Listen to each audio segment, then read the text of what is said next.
Tidak bisa kita tutup mata pada situasi di mana teman-teman kita mungkin ada yang terkena PHK dari kantornya karena situasi kesulitan ekonomi yang dialami oleh Indonesia saat ini.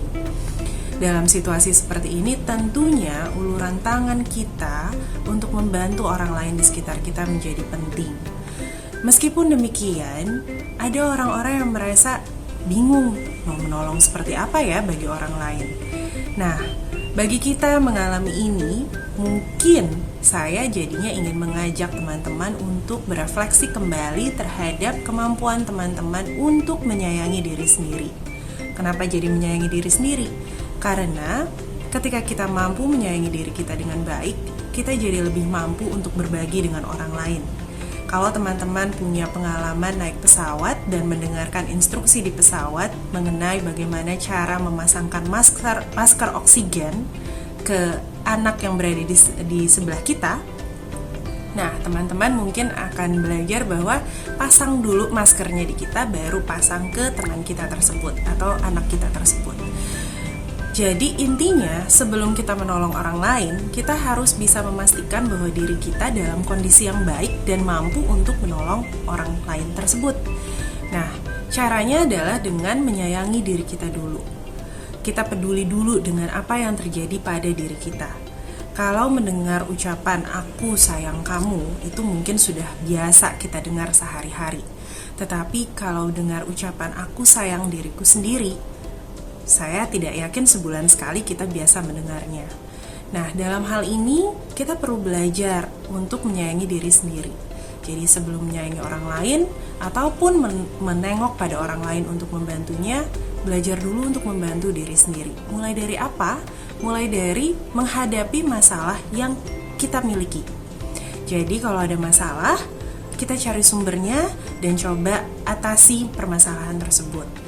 Coba telaah sumber masalah yang kita miliki. Lalu lihat dan nilai kemampuan kita untuk menghadapi situasi atau sumber masalah tersebut.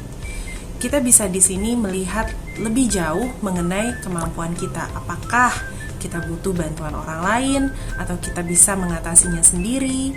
Dan jika kita butuh bantuan orang lain, bantuan seperti apa yang kita butuhkan? Kalau kita merasa mampu menyelesaikan masalah itu sendiri, lalu langkah apa yang akan kita lakukan? Jadi, dalam memikirkan solusi masalah, tidak cukup hanya menjawab iya atau tidak kita bisa menyelesaikan masalah tersebut, tetapi juga harus memikirkan langkah-langkah yang akan kita jalani ke depannya. Termasuk juga di dalamnya adalah hambatan-hambatan yang mungkin muncul atau mengganggu jalannya langkah kita tersebut. Nah, setelah melakukan atau menentukan langkah-langkah yang mau ditempuh, maka lakukan aksi, selesaikan masalahnya dengan langkah-langkah yang sudah disusun.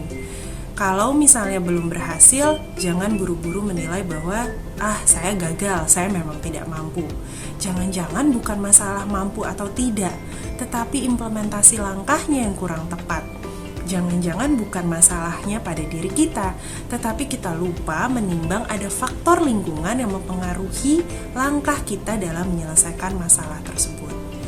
Nah, selain upaya untuk menyelesaikan masalah, kita juga bisa menunjukkan rasa sayang kita terhadap diri kita melalui beberapa hal lain. Misalnya mulai dari membuat to-do list harian. Dalam keseharian kita pasti banyak sekali kegiatan yang kita lakukan. Dan kadang-kadang kegiatan itu membuat kita menjadi sulit membagi waktu atau bahkan menjadi burnout karena peran kita harus kita laksanakan dalam satu waktu yang bersamaan. Tentunya ini menjadi stresor bagi kita semua. Nah, adanya to-do list sebetulnya membantu kita untuk memetakan tenaga, memetakan waktu, dan memetakan pikiran kita. Jadi, kita bisa berpikir dan menyelesaikan satu masalah pada satu waktu. Itu adalah yang sangat ideal yang bisa kita capai.